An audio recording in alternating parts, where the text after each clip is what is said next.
Hi everyone, welcome to Vizlib Appy Hour.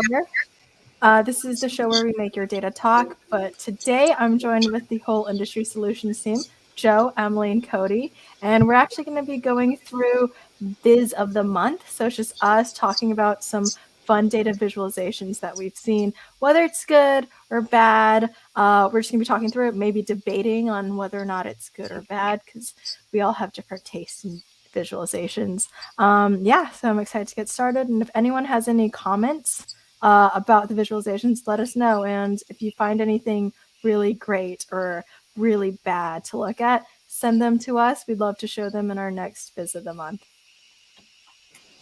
Perfect. Right.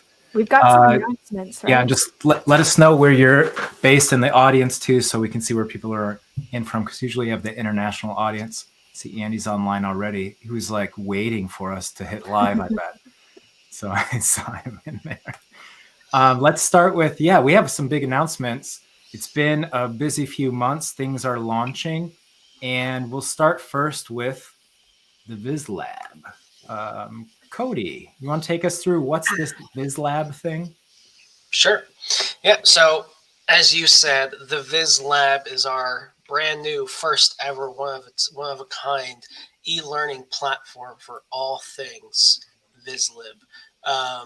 So the Viz Lab will comprise of online training courses, getting certified, getting badges. Right now, we do have one course available that is our Welcome to Vizlib, our Vizlib Essentials course that essentially walks you through all what Vizlib has to offer on the Qlik side of things, a high overview of all of our products, bringing the value to your dashboards. In the upcoming weeks and months, we will be releasing other courses and other badges, such as Welcome to Estrado, and other badges and courses such as library certification, self-service, and the rest of our products, as you see in that coming soon banner there. So all digital badges you can earn, share on LinkedIn, Twitter, any other social media platform. So you can see our good friend Laura Ashworth there from Raymond James got hers, I believe, yesterday? So 16 hours ago. So she got hers, she shared it. So go on, you can go on at learning.vizlib.com. You see there on the bottom of the screen. Go ahead, sign up, log in, earn your badge, and stay on the lookout for badges to come. Awesome. Yeah, congrats. We've seen, do you know the current count today, Cody? How many people are badged and certified now? At least in the first thing? We are at day 4. We are up to 42 people badged currently 42. on the platform. Yes. So like I said, go in, share your badge, show off your accomplishments to your coworkers, friends, and get started here. Like I said, we do have one course live and more coming in the upcoming weeks and months. Awesome. I'm going to throw that link in the chat real quick, and then learning.vizlib.com. I had it out there, but this will just get it posted. And congrats everybody. You can just search for Viz Lab or Vizlib issued a digital badge. You see my little cheat. So Lee, I think, is the most recent one to get his. So congrats everybody. Next up, first of its kind, a data DNA challenge. Emily, you want to take us through that? Yeah, so we're super excited to be partnering with Onyx Data this month. We are judging, I guess, for the most recent challenge for March. So kicked off March 1st. We'll be wrapping it up towards the end of the month. And we welcome everyone to join us in celebrating Pi Day. For those of you who don't know, Pi Day is March 14th, so 3.14. And that celebrates the numerical value pi. And so we're excited to do that by visualizing some data about the food pi. So you can see our data set here. You can download that data set right here from the Onyx data page that Joe is sharing, and I think we'll drop that into the chat as well. So you can download that data set, and entries are welcome from any data visualization platform. We really encourage you to be diverse and try different tools out. So maybe one that you're not as familiar with, or try something new. So excited for Cody, myself, and Joe to be the judges this month. And we look forward to seeing everyone's submissions. Jane, you're off the hook this month. But maybe next one you can be judging. I didn't want to. And they're like, we have 3 spots. I'm like, okay. And Cody and Jane. So probably the best way, Emily, right, is just to follow that dash or a hashtag data DNA. You will see other entries as people go. Really generous gift, right? Like, I think we're combining with Vizlib Solutions to give away $200 for the top submission. Others will get books. And then if you happen to use a Strato, also there's some special prizes for that too. But you can use whatever Viz tool you like.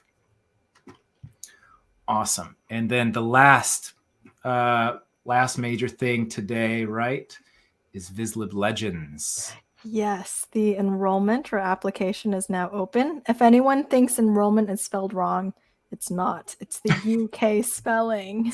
Who knew? It's the British spelling. But it is open, and to become a legend, you just fill out this application by pressing apply here, and just let us know, what you like about Vizlib. It's a very short application. Show us what you've done, we would love to see what you guys have done. And if you get accepted, there's a lot of perks like merch, and you can also come into the office. We'll have events, and you'll get to come to meetings and give us feedback, and also see our roadmap before anyone else does, and just talk with the team. We'll have a nice community where we can all help each other and grow with each other. So yeah, it's a great opportunity. Please, feel free to apply. If you're scared, let us know. You're probably better than you guys think. So yes, apply. We're happy to have you. And it closes on the 14th of March, which is also Pi Day. So that's easy to remember. Yeah, we're happy to see your applications. Thanks. Perfect. Okay, I threw that link in the channel too. Sorry, Emily, I just keep blocking your face with these posts. I don't know how to Emily's control gotta it. move up a little. Yeah. We forgot. Jane, what's everybody drinking, right? Yes, what is everyone drinking? Anything weird? Well, I'm a big fan of I'm always a big fan of seltzer, so I brought my lemon and ginger. Lemon and ginger. I also got orange juice. I also have the seltzer today. This is sparkling ice. Can't really see it because I'm going in and out. We have strawberry watermelon today. Strawberry watermelon.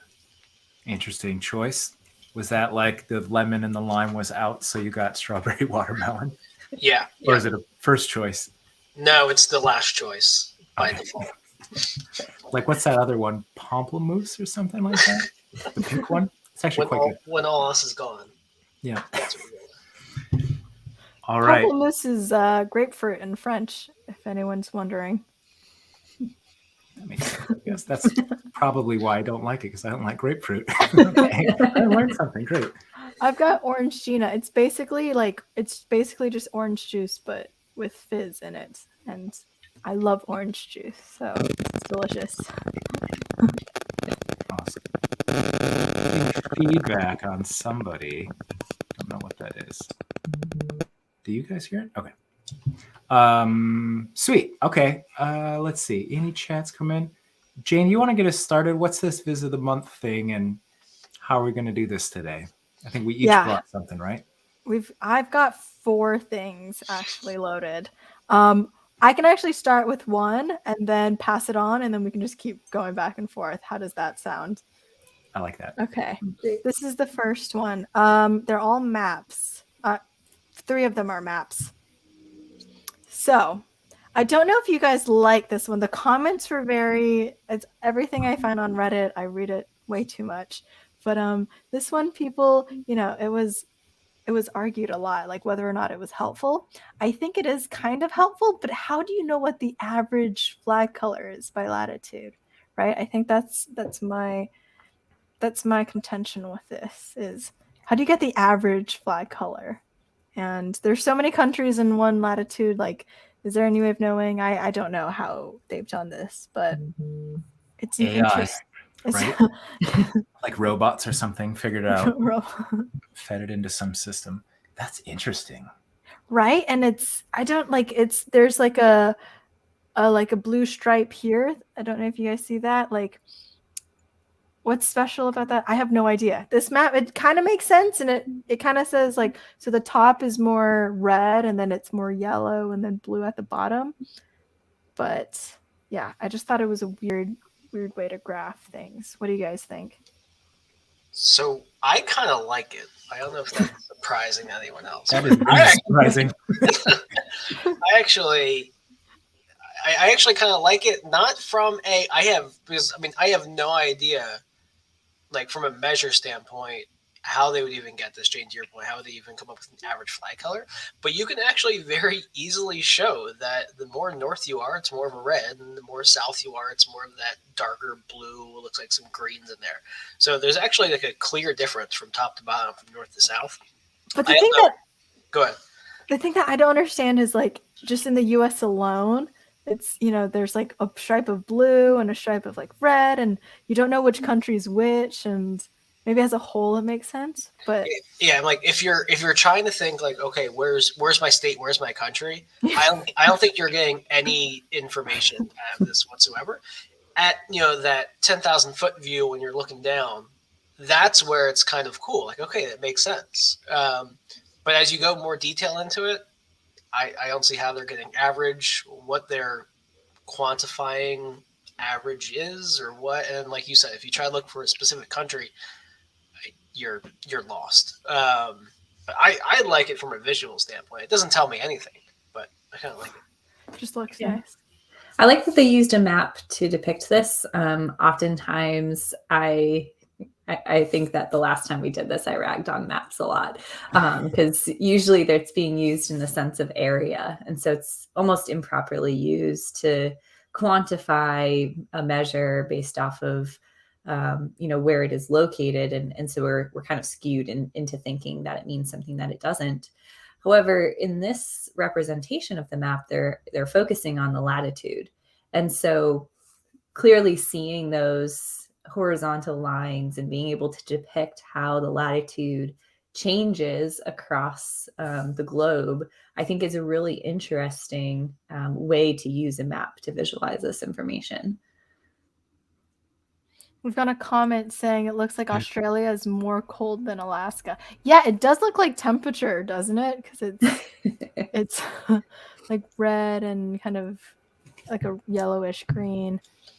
Yeah, like, why isn't there anything on the equator, right? Like, I was trying to, why wouldn't that be brighter for some reason? They're like always in the sun all the time. And to have the darkest ones, I guess, towards the South Pole, I don't really think of like Southern Australia or New Zealand as like, that's where they get the darkest hours of the year. So maybe like up in Russia and all those Greenland, like where it is really dark for a lot of the year, only 24 hours at time where there's no sunlight, they made their flag brighter because it was already so depressing. I don't know. And it's so weird. It's weird because if you think about it, like up top here, you've got this like green, you've got this blue stripe, but I don't know what color flag Sweden is, but there's only a few states like Canada, which is red, and then Russia, which is, I think, red, white, and blue. I actually expected more blue. Me too, especially in Europe, like in this European area. I thought it'd be more blue. I don't know how they got the average color. That blows my mind. Yeah, particularly when a flag has multiple colors, if they're like also taking that into consideration in some way. So, oh yeah, then it would just make brown, like when you just mix all your colors together. Just brown all around. Yeah. You know that too well, right, Emily? Like with kids and like paint, and you're like, put the red over there, and then it's just, they're all brown colors now, whatever you're painting. Somehow every pumpkin that you paint turns black. That's a good one, Jane. It's a weird who's one. next? Okay, I can nominate someone. Joe, you're right above me. I'll nominate you. Okay, okay, this one might take a little bit of explaining. First, I'll just ask you. I hinted in the comments right before it that it will be healthcare related, so that's the only hint. Anybody have any idea what this is? You might be able to read a little bit of it too. Is it a neuron? The text is small. Let me go to the next page. That's a good choice. Like neuron, it's healthcare related. I can read it. Is that cheating? Yeah, go ahead. Because I'll put on the next one. Total knee replacement. Knee replacement. I don't know if I've never had knee surgery or anything like that. I don't know, Cody, if you got that from your years in football or anything like that, like bad knees, but total knee replacements are all over healthcare, right? They're very expensive surgeries and can have complications. So this is like a data set around that. I'll explain it because I think it's, unless anybody knows what's going on here, I have another slide that will have some more on it. It's good. I can see your faces, so it's even greater. Please explain. So every dot is, let's say it's a certain sequence that happens in the surgery when you get a total knee replacement. So maybe you get aspirin a couple hours before, then you have anesthesia, local anesthesia, then they do this thing, then they do this. And that process is all like one sequence. Well, then you can have different orders of things. So every dot is like a different type of surgery for the same thing. And what we want to find is which surgeries and sequences, like what you do, create better outcomes. In this case, your length of stay is like how long are you in the hospital after you get a knee replaced? And you want that to be as low as possible so you could go home. You're probably healthier. You're walking on it sooner. And that color is showing us from cold, like the blue is low, to red is really hot, being bad. You want blue. So there's this little area in there where there's a bunch of surgery sequences that are better than the others. And that's what this model's showing us. And it's called a topological model. I don't know the actual visualization name, if it's like a network diagram or something, but it's all these dots and the nodes that show us how related they are to one another. So we boxed out these things to show you really want to have this sequence of events if you're going to get a total knee replacement, because you'll get out of the hospital faster and likely have better outcomes. And you don't want to be in whatever's happening when these things happen. And there's a lot of related things because they're all kind of clumped together. So that could be like, oh, they didn't give you aspirin, or they didn't wrap it and put cold ice on it right after. There's something that's going on here. So it ends up, you need to like interact with it, which unfortunately I can't do. It's just screenshots. But I really like this one. It's like 7 years old, and I haven't seen anything like it since, but I saw it at a healthcare show years ago. And I think about this every once in a while, like, can we use the visualizations in weird ways? So, anybody want to, call anything out or ask any questions about it? Like, does it make sense, or just like, is it three-dimensional? I think when I saw it, they can stretch it anyway. Like the shape doesn't really matter. It's just how close they are in relation to things. Okay. So but 3D would be, if Robert was here, he would say, yeah, let's like turn it on an edge and like zoom into it and walk. That's what I want to do to it. Right. It looks like it could be. Yeah. It's a bit confusing because if I just saw this, I would never think, oh, total knee replacement and this day. So I think what you're able to do, and I don't know if I have it on the next, they kind of have a couple of slides, is like you can color code these things and like look at different stuff. But when you hover on a dot, it actually tells you like what happened in that surgery, like what the order thing was. So you can go hunting and kind of hover over things like a viz tip and see more detail. So I think I got to figure out, does this company still exist, for one? And if we can get a demo of it, would be really cool. But it's still, when I think about cool visualizations, this is the one that came to mind. I'm having trouble discerning like what the vertical and horizontal spacing represents. And I think that's the one thing that's keeping me from really liking this visualization, is that I feel like I'm still trying to comprehend the message that they're trying to get across with some of the data that they've used. Like you're trying to make it into like a scatter plot. Yeah. Thing. Yeah, with axes. I think that's not part of this, and it really is. Probably. Like you can move a little bit and you can pull it apart and you zoom in and out. Who's the missing. audience for this? It's clinical researchers. Because they want to go in and say, okay, we're trying to reduce length of stay. Let's find all the surgeries and steps that are really good with that. And so they'll go zoom in on the blue boxes and figure out, what are we doing here that's so different and better than these ones over here where we have bad outcomes. And so they're constantly refining this. Okay. But yeah, is this a common type of visualization in clinical research? No. Okay. No, I don't think so, because I haven't really seen it since just this one company years and years ago.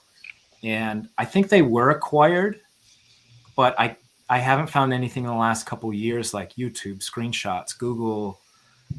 Josh is asking, like, is it a mind map? I don't know if that's the visualization name for it. Network diagram is what I think, because it has edges. I've seen this for, like, you can visualize your LinkedIn network or your Facebook network and see, like, all of my friends, and here's the friend that's connected to everybody. It's like that 7 degrees of Kevin Bacon. I don't know if you guys even know who Kevin Bacon is. I feel old. But yeah, I don't know how we'd use it either though, Jane. Like, what else fills in there? Maybe somebody else knows. But that's mine. I watched the YouTube video like 3 times in advance of this to try to understand what it is, and I'm like, I have no idea what's going on. That's mine. So it's like a cool looking one, but maybe hard to read. Definitely. I think it lends itself to, you have to play with it and be interactive with it. Okay. I see screen flickering, so I'll go over to Emily. You can go over to me, and then we can move to Emily. So I've got okay. 4, so we can just jump in between. There there's this one. This one was posted a month ago. I just want to say I found this a month ago. And I just want to draw attention to the legend. Yeah. Okay. Yeah. It doesn't make too much sense because it goes from 15 to 20, and then like 21 to 40, and then 41 to 60, and then 61 to 74. So it's a legend thing. It just doesn't make too much sense. And I think that's bad for data visualizations. How did they ask people this? Like, what's the N? How many people were asked this question? Did they have any of that? I don't think so. And I don't know. The thing with Reddit is that they usually don't post like where they get sources. It's just a post. Jane, the first thing from a legend perspective that stands out to me is that in the title, they've highlighted Europeans in blue and country in red. Mm-hmm. And then they've used those 2 colors in the legend. And I don't understand why. I don't know why they've decided that country should be red and represent the 61 to 74%, whereas the blue should represent Europeans and be colored the same as the lowest. It just was really confusing to me. I agree. And if you notice here, Netherlands is 15, but 15 is actually blue, and Finland is 74, but 74 is red. Very confusing, right? They're flipping their colors. Yeah. I think this is a good example of not using color correctly. Mm-hmm. and not having a very good legend. Does this mean that the Netherlands is the most peaceful, that they wouldn't fight for their country, or that they just don't care about it? I don't know. So. I'm not even gonna like make any judgments on this one. Yeah. We can just talk straight legend and colors. Very confusing. And then some have no data. I have no idea where this data is collected from or what the population size is. Well, like Liren says, West versus Eastern Europe. I don't even want to speculate on that stuff, right? But yeah, that was a month ago. You found this and saved it. Yeah, it's weird because it was posted a month ago. What else? You're like a psychic or something. What have you saved that's going to be in the future, Jane? Oh gosh, what's this one? Maybe Average something flag goal? good. The end of the pandemic, maybe that would be nice to know. Yeah, okay. And maybe like countries who love pie, if I can find some data on that. Nice. Yeah, there's I think a lot the of only issues other with thing I that would one. say is that it looks very skewed red in this graph because of the area. So using the map, the area to represent a measure is skewing us into thinking that more countries will fight for their country, but that's not necessarily true. And I think it could be better represented as a bar chart where. And what about the no data? Like that dark gray, actually, to me, is closer to the darker red. And so I almost blended it all together like, oh, that's more intense. Yeah. What would you put there instead? Should it just be like white? I would go white because the Yeah. background's white. Yeah, I agree. Yep. Interesting. Yeah, same thing with the 15 to 20, 21 to 40. I feel like those should be flipped. Yeah, right. Oh, yeah. So A little I bit like the overall concept of the visual. I like. It's just I feel like they have too many colors in the wrong places. Mm-hmm. I think we've called out at least half a dozen things that they could have changed, and if those changes were made, I think it would be a pretty good visual. Honestly, It's just Jane, to your point, example where too much color was a bad thing, and in the wrong places. Yes, agreed. Cool. Yeah. That was just my second example of not the best chart, but could be that just needs a little bit of work and then it would be great. Yeah. We can pass it on to Emily. I think your screen was flickering. Cool. So I found this article from The Guardian, and I really liked the visualization that they used. And I'll scroll down and show it in a second because it's interactive. So as I scroll, the visualization will appear and it will change as I scroll further. So it's a really neat explanation of something that they're kind of going to walk us through. So the title here, the simple numbers every government should use to fight anti-vaccine misinformation. So we know that this data and the visualization is going to be around all of our lovely COVID data sets. So I'll scroll down so we can start taking a look at that. So here is the first image. They are showing circles to compare the number of vaccinated and unvaccinated people aged 50 and over who have died or ended up in the ICU due to COVID. And this is in, just for some reference, this is in New South Wales. So it's a specific area that they're just showing a representative sample from. And then they give us the time frame as well. And so actually this article is even calling out the things that I would call out. So one of the things that we talked about last time with sneaky data is that sometimes we're maybe showing information but not putting things on the same scale or right sizing it so that you can compare apples to apples. And so it looks really bad. If you look at these raw numbers, it looks really bad without other context. So we're seeing more severe outcomes for people who are vaccinated. So then if we scroll down a little further, they add in the severe outcomes as a portion of all vaccinated people. So now they're adding in the context of how many people are in each of these groups. So like Joe, you had asked and what's the sample size? So the blue represents the population of each of these. So now we can see that the vaccinated people is far larger than the number of unvaccinated people. And so now we have to think about what's the rate.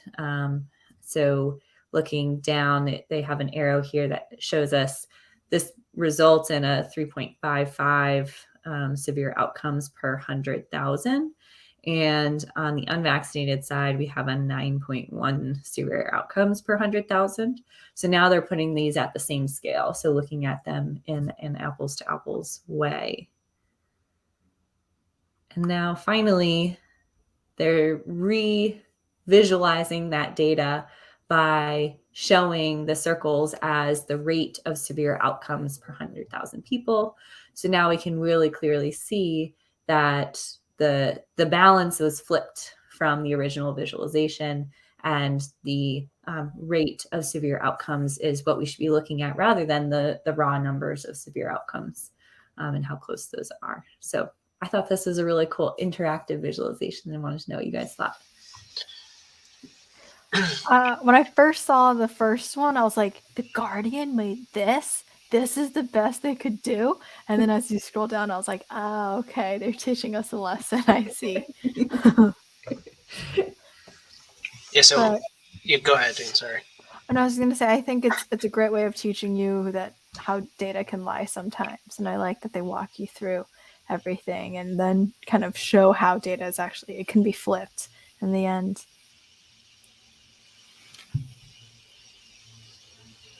Yeah, if you scroll all the way up, I really like this because all the stuff that we've talked about in the bad charts, and then the last time we were on talking about sneaky data, it really checks all the boxes in a good way. You know, like the last visual we talked about how the coloring of the text was mismatched and didn't match. Now it matches proportionally. If you look at the two circles, you know, 31, it looks about a little less than half the size of 97. So the proportions of each circle are good. We've seen the sneaky data where one circle is like triple the size, but maybe it's only like 3 data points bigger, right? So the proportion is actually really good. And if you scroll down too, you're now adding 2 colors into the mix. So you see in the text box, both colors match. Proportions are still good. Labels are really good. You clearly know what you're looking at and what text correlates to what colors and vice versa. So I really like it. Yeah, it's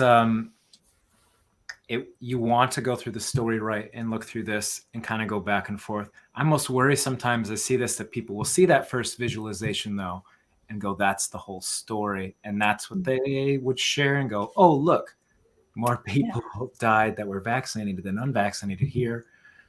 And that's all that they would share.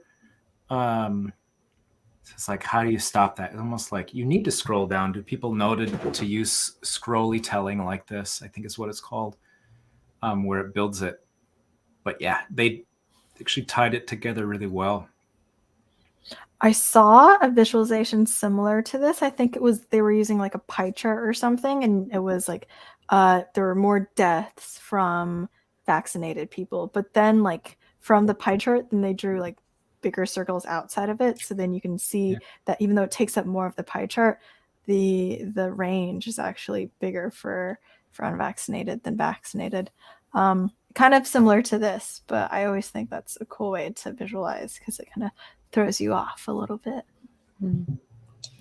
It reminds me of these other ones too that were this whole concept of herd immunity that was big at the beginning. So it was like if there's this big circle and every dot is a person, the people that are infected, and then it would go. And there was a little like game you could play that would say, okay, if this was the infection rate, all of these people would then get infected. And then when you have vaccinations, it like encircles those and it protects people and it can't jump.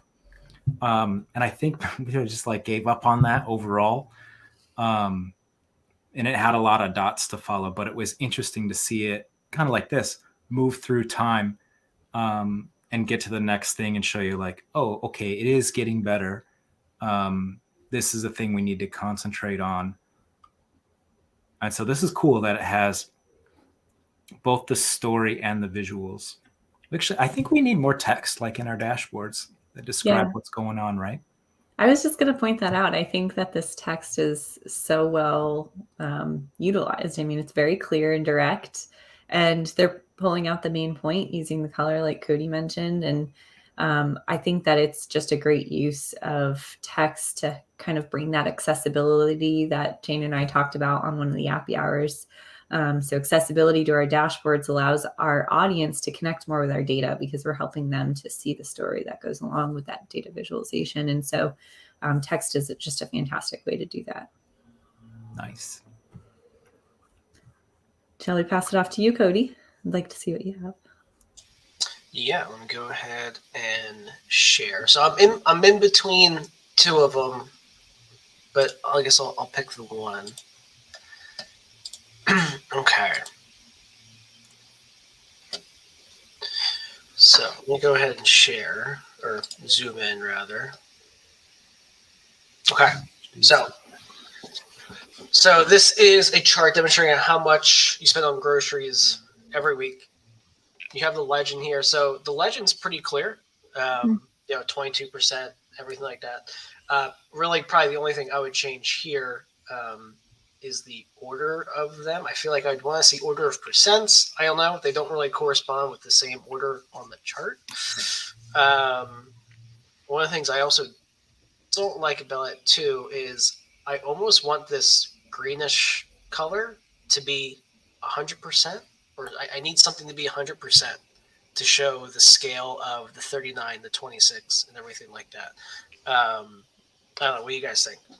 What do you call that visualization then? If it's not like the comparable, like a square pie chart, if it doesn't add up to 100%. If someone were to do this, I feel like, well, if I was making this for Emily, right, I would probably say, well, she told me not to use a pie chart, so I'm using this instead. So Joe, to your point, right? It's almost like, well, I couldn't use a pie chart, so I'm going to use this instead. Or Annie said it's meaningless without the number of months you're shopping for. I would say, or the people you're going to feed, perhaps, too. Oh, wait, it says mouths, not months. Mouths? No, that makes months. more sense. Okay, I was like, you can buy, I guess, for multiple months at a time if you're like prepping freezing for everything. Yeah. Frozen food only. Liren doesn't like it. It's just bad visualization. I agree. Is the whole thing 100? Is this kind of like a pie chart in the sense that the whole thing makes up 100?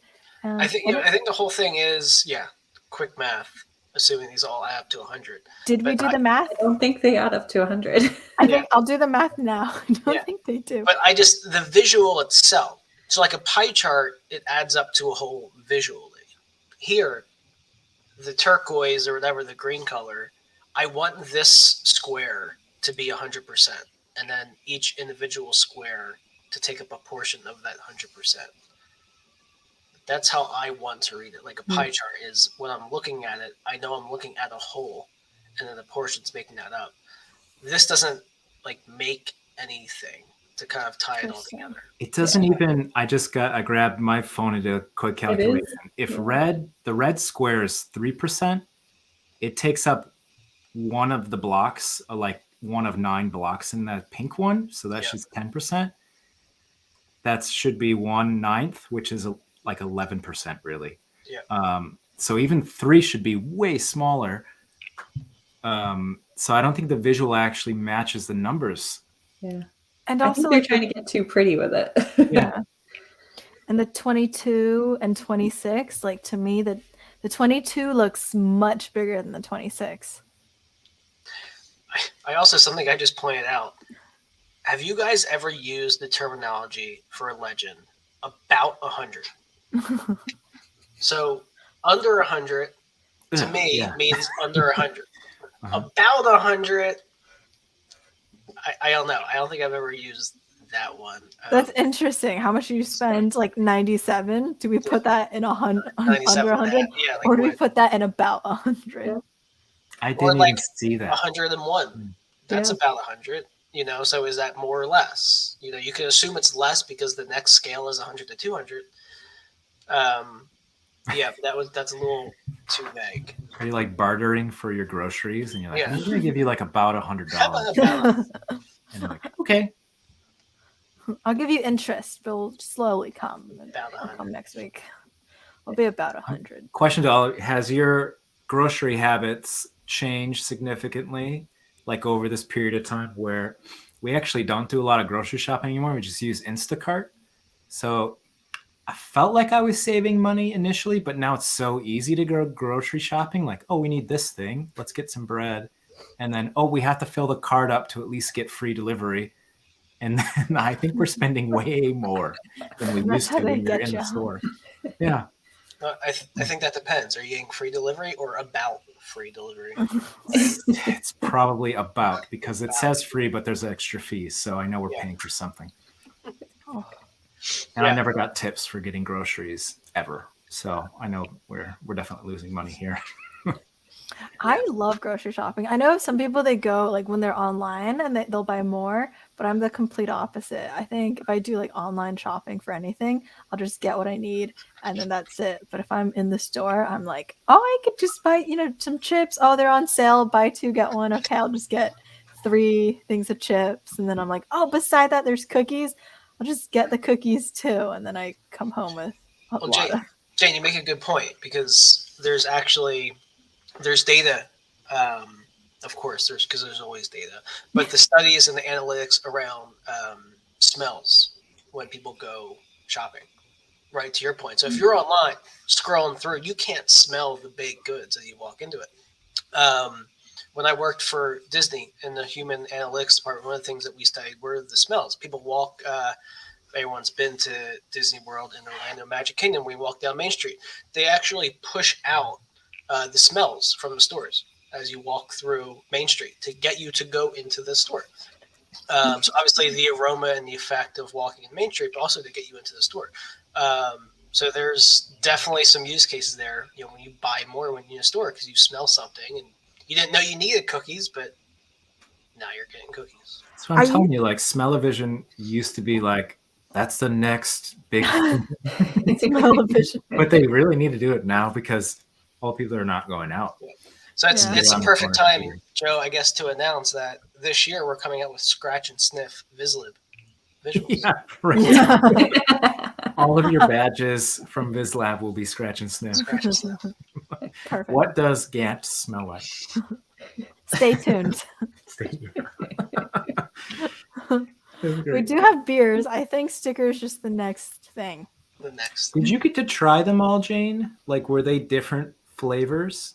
Yes, I will say that they foam. No, I will say everything else doesn't foam as much, but Lee Brew foams so much. One. It was not just me. It was just every Lee Brew open. It was just continuously foaming. If anyone didn't see that, it was our last one where we talked about sneaky data with all of us. You can see me checking in with the beer. It just kept foaming the entire time. It wouldn't stop. Somebody mentioned that, and I think this is related to the smell-o-vision thing. OVR technology is doing this with VR headsets.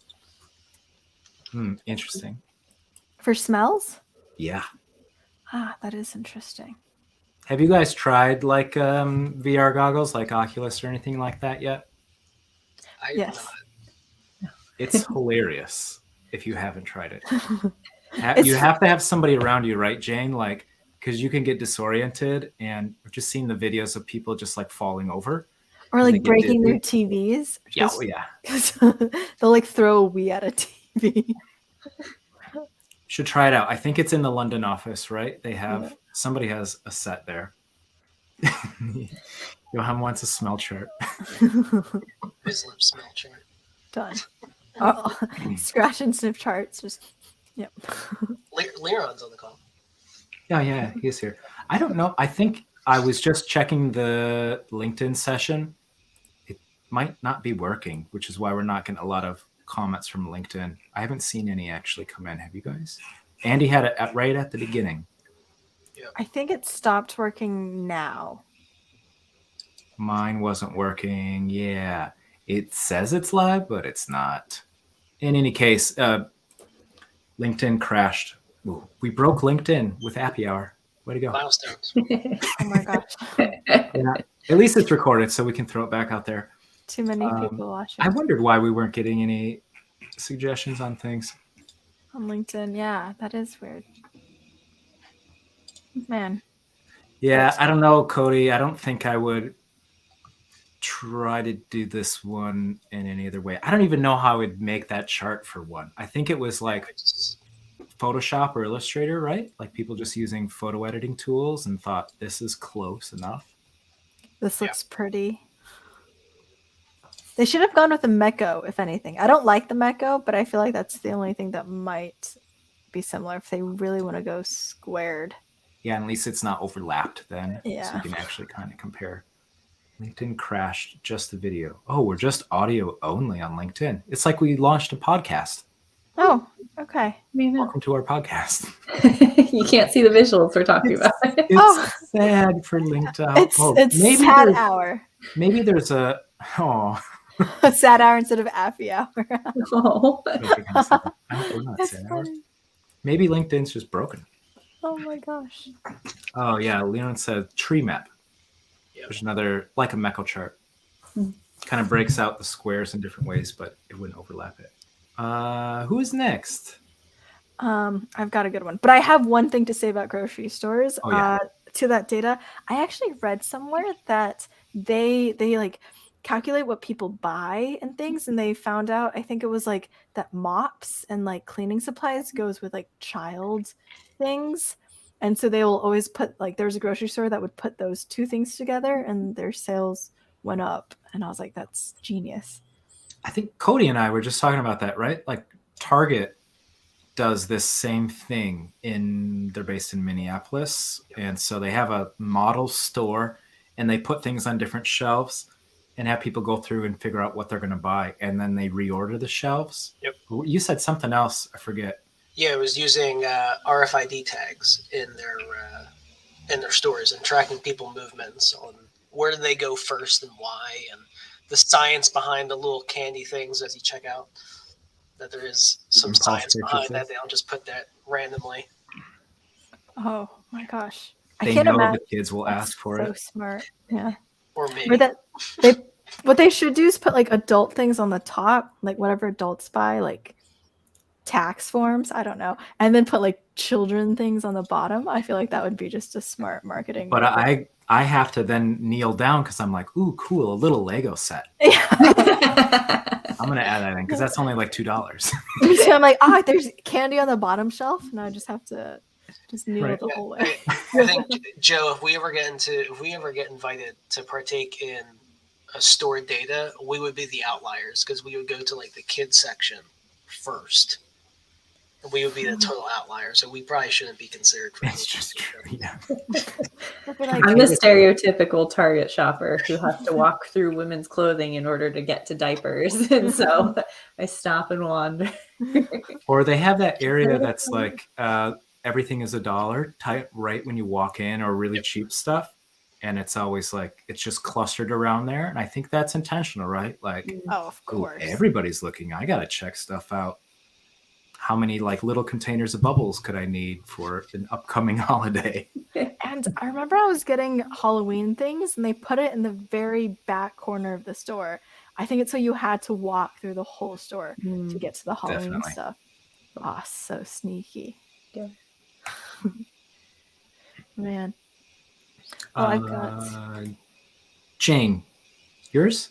Yes, this is mine. Does anyone just want to look at this and just firsthand like what they see and if it makes any sense? If you look at it for a long time, you can read it, but I think when you glance at it at first, you're like, what's happening? What's going on? So, I think right off the bat, I know they're displaying a change, and the change is 7%. I think the arrow kind of throws you off because it kind of makes you believe that there should be like a dip in the data, almost like went down first, then back up.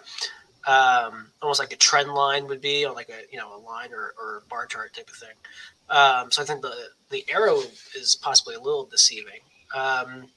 But proportional color wise, I think it's okay. There's a change. You see the change visually. I personally just don't like the arrow. Either it should be almost like a waterfall chart where you see kind of the step up or the step down, depending on the change. But that's my thoughts. I think they use color well. So I was noticing how they coordinate the axis color of 2018 and 2019 to what the total values are. They're also using that same color to represent that change that Cody pointed out. I do think they could put a little bit more contrast because I think it's difficult to see the distinctions between the colors. But the fact that they're intentionally using the color to draw you to those points, I think is really helpful when there's so many numbers and going on this visual. Ooh, that's interesting because I actually thought they didn't use color well, only because there wasn't enough contrast between the green and the darker green and the lighter green. So when I saw this, I was like 7% growth of the greens, and then I was like, why is there 1% growth in the life? And I feel like also it's the change is very different. Like this one right here is I mean, this growth is 1% and this growth is 15%. But it almost feels like it's the life grows more, maybe. I don't know. It's kind of throwing me off a little bit. This is, I don't know how you did it, but because I hadn't seen this before. I literally built this for a customer last week. There's different colors, but it was sliced bars, stacked bars, and we had 2, but they wanted to see like 5. Year over year or some type of change for the difference in the bars. They wanted the total on the top of everything. And they didn't have the arrow like this, Cody, like this. It was just a bubble. And the arrow actually pointed depending on how high the change was, but it was a straight line. Okay. And I put that in the middle. I had to use the Kpi Designer and a couple of different layers. I don't know how you, I didn't send that to you, Jane, did I? No, I found this like a month ago. This was part of one of my classes. Where were you? Like, wild. yeah, I needed this a month ago. I didn't spend that much time on it, but it's so funny. They're a bank. It kind of looks like this, like products that they offer. Maybe this is an insurance company if it's life, and I don't know what PNC stands for. It is an insurance company. Ooh, I don't know if I can say the name, but it is an insurance company. Is it so easy a caveman can do it? That one? No. Oh, okay. What's the other one? They're like a good neighbor? It's agriculture insurance. Very specific. The one where like the asteroid falls on the guy's house and they're like, we got you covered. That's all I just know their commercials. Is that farmers insurance? Yeah. No, it's not. It's not that either. It's called agriculture insurance. No, it's a European. It's really big in Europe. I don't know. That's funny. I don't think I can show it on the screen because it has their logo, but I'll send you the chart later. Oh my gosh. Okay. And you'll be like, that is exactly what I was working on. Is this like a common thing in insurance companies? I had no idea. I just remember seeing this and thinking, whoa, what's happening? I feel like it would be in like a annual or quarterly report. Yeah. It's a nice visual. It's printed out. It's exactly. Probably not interactive. Yeah. And they might have other colors, or like it's their brand colors, for instance. That doesn't help me at all because I still don't know who it is. I don't think it's their brand colors. Oh, okay. I think they chose this. The connected bar charts can be really helpful with this setup too, because it kind of helps you, like Jane, you were saying, you're having a hard time depicting that being 1% change on the life, but 15% change on the PNC. And I think sometimes the connected bars can help our eyes to visually catch the bigger changes. Yeah. So that could be an improvement for this one. Oh, that's smart. I didn't even think of that. Yeah. Cool. It's literally what I did, Emily. I have with connected bars because I explained it as we wanted to see the difference between both. Did this one go down a little bit, but that one went way up? The connected bars show you that between them. And that's just built into the Vizlib bar chart, which is pretty cool. That's a good one. I've got one more. I don't know if Cody wants to go. Yeah, I mean, I have one, but if you have one, you're already sharing. Okay, let's go. This one is so confusing to me. You're finding a lot of maps, huh? Yeah, I look at a lot of map data, I think. They really like that on Reddit. And it's all European. This time it's all just I guess Europeans don't know how to make good data visualizations or something. Oh. There goes our European audience. Yeah. You're going to get all those other countries that didn't want to fight you now. Oh my God, no. Just kidding. Yeah. But yeah, if you guys just want to look at this and just take a second, I'm like, I don't know what's happening. There's pink here. I don't see pink on this map. And there's like numbers, but each thing is different. Isn't it just totally confusing? Yeah, I think the numbers, depending on, I just went invisible there for a second. Numbers in general, trying to fit them into small spaces are hard, whether it's a bar chart, a pie chart. type of thing. And in this case, I think the reason why we see so many bad map visuals is, in my opinion, maps are like the geographical representation of a pie chart. That's why they're so bad. But yeah, I mean, Jane, to your point, right? We don't see any pink. I don't see any orange. Really, I only see I see three colors on the map, and the one on the bottom right, to me, isn't really represented in the legend. Any of the numbers, like I said, if you have too many data points too close together in a small region, it is very hard to throw them in, regardless of what visual you're working with. Yeah, again, combination of legend, color, and readability on this one for me. I just can't imagine how they got the data, because were they asking people like, what is most important to you? And then they got an answer, and then they just took the most like popular answer, colored it, and then I don't know what the numbers were. Like, is that the number of people? It looks like the rate of that response. So like if the question was, what is the most positive result of the EU? And then whatever the question was, these are the 4 or 5 answers. And they 42% or 49% or 37% responded with that as their answer. And that was the highest for that question in that country. And so it looks to me like they're shading. So for the green, they're shading it based on dark being the most or highest in the data set, and then lighter. So you can see like we have 49 all the way down to, I'm seeing like 20% for the green. And then 52 all the way down to, somewhere in the 20s on the purple. And so like seeing that range of, okay, well, it may have been the most answered, but it was still a very small portion of the answers compared to some countries where it was nearly 50%. So I think it's actually a really interesting way to show this information, but I think that they could have done a lot better with the legend, just to include that scale on the color gradient in the legend. So, instead of just a solid color, adding a gradient scale next to each of those items on the legend, I think would have been a lot more helpful. I also want to I think both of you have both said this too, like that the legend could be a lot more powerful if it told you more about everything. Maybe it should be a bar chart instead, and that is the legend. So we see the green and the purple. I can't really tell if it's equal. It doesn't count if one of the countries is so much larger. I think it should just still be maybe population based. I don't know or does each country, are they weighted equally in the EU? Maybe.